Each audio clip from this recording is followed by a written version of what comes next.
Hello FPL managers, yes, we're back again with another video for the Fantasy Premier League 2022-23 season. It's the Game Week 11 preview, and on this video we're going to be taking a look at how well we did in Game Week 10 as well as our transfer plans for Game Week 11, a few stats, a few trends going on in the community which is going to help us with our current and future transfer plans as well as our captaincy pick for Game Week 11. If you're new to the channel, don't forget to like this video and subscribe. We're trying to hit 500 subscribers as quickly as possible, so help your brother out. Click that red button and let's get straight into business. So this is how we lined up for Game Week 10. We brought in Solanke and Zaha for Isak and Ward-Prowse, and as you can see, Solanke and Zaha did quite well with a combined 13 points.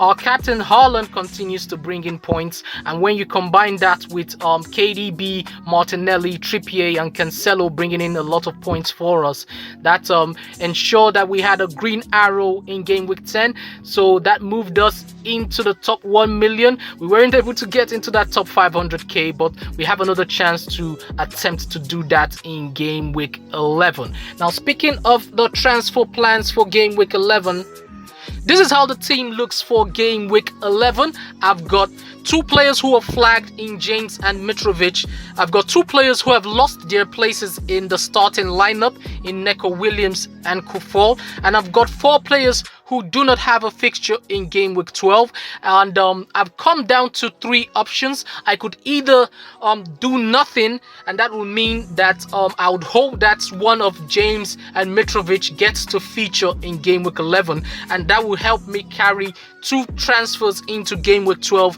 and set me up nicely for that game week, that blank game week. Or I could sell KDB and bring in Heung-min Son. KDB doesn't have a fixture in Game Week 12. Son does, and when you consider that Son is predicted to score the highest in Game Week 11 with 7.5 points because he's facing Everton at home.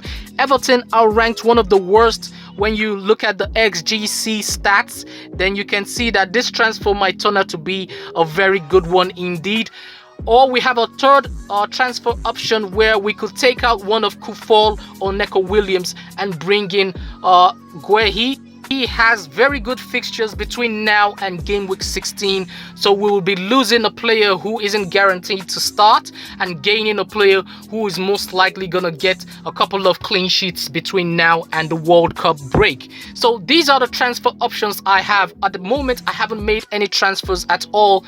This is how the lineup is gonna look for Game Week 11 if I go ahead and not make any transfers. We'll still go with Pope in goal, and Trippier, James and Cancelo will be our defense, and in midfield we'll have Martinelli, Kevin De Bruyne, Maddison and Zaha, and then our forward line is going to consist of Mitrovic, Solanke and Haaland. Okay. As for captaincy, we had the captain's armband on Haaland in Game Week 10. He had a goal against Southampton, so that was at least a good pick. So in Game Week 11, we may want to leave the captain's armband on Haaland, or we could move the captain's armband to Heung-min Son if we get to bring him in. He's scored a couple of goals and got an assist in his last 2 fixtures, so he might be back to goal scoring form. And if we intend to go differential for Game Week 11, we would move the captain's armband to Heung-min Son. But at the moment, we're leaving it on Haaland, who's away to Liverpool. As for players we do not own who we predict to score points in Game Week 11, in Game Week 10 we predicted that Saka, our random punt, was going to do well against Liverpool, and it turned out to be the case. Auba and Mitchell didn't start their games for their respective teams, and Barnes blanked, but I'm really happy that our Saka prediction came to pass. As for Game Week 11, we've gone with Mason Mount, Gabriel Jesus, who's got a very good fixture against Leeds. Dyer for Spurs, I expect him to get a clean sheet, and our random punt is gonna be Salah up against Manchester City.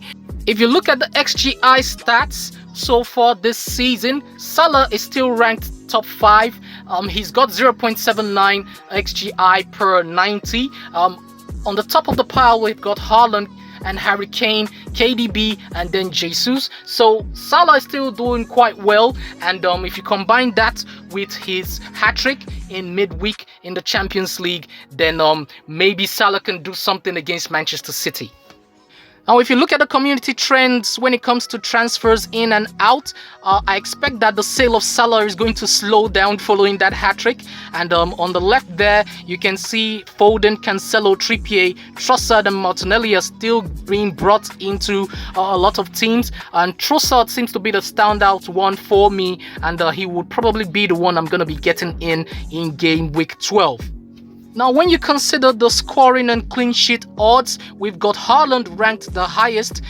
He's predicted 46% to score in game week 11. Kane follows behind Mitrovic if he's fit, and Gabriel Jesus at 39%, and Ronaldo follows close behind. He's probably going to play in place of Martial in game week 11. As for the clean sheet odds, we've got Tottenham and Wolves, who are ranked the most likely to get clean sheets in game week 11, followed by Arsenal.